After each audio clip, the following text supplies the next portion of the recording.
there's a Japanese concept called Kano theory by a guy who's at the University of Tokyo, who argued he did a lot of work in the Japanese consumer electronics field back in the day.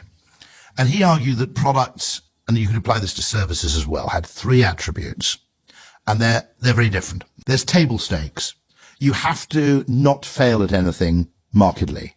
So that would be if you bought milk repeatedly, and every time you bought this brand of milk, the carton leaked, wouldn't buy it again. Doesn't matter anything else you've done, it's a waste of time because the carton leaks. That's what's called, I think, sort of you could call it table stakes or basic attributes. They're what's required to be in the category in the first place.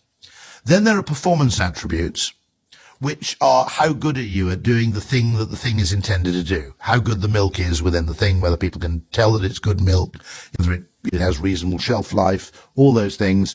And generally, there's a linear return on improvement there. And then there's this third component of things, which would be delight attributes, where they're things you weren't even expecting, and as a consequence of not expecting them, you really notice them, and they create a kind of emotional effect which is out of all proportion to their cost. But they're often quite tangential to the main function of the product. So the example I always give is if you're in consumer electronics, you have a cassette player.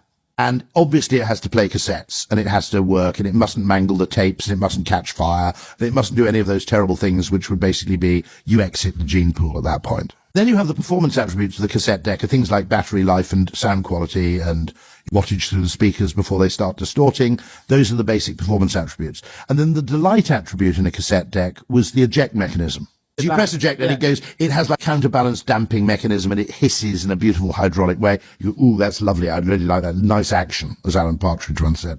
On the other hand, if you press eject, it just goes clack. Functionally, there's no difference between the two. There's no reason to spend money on the eject mechanism, but precisely because you can make it lovely and people aren't expecting it, that's where you should spend your money.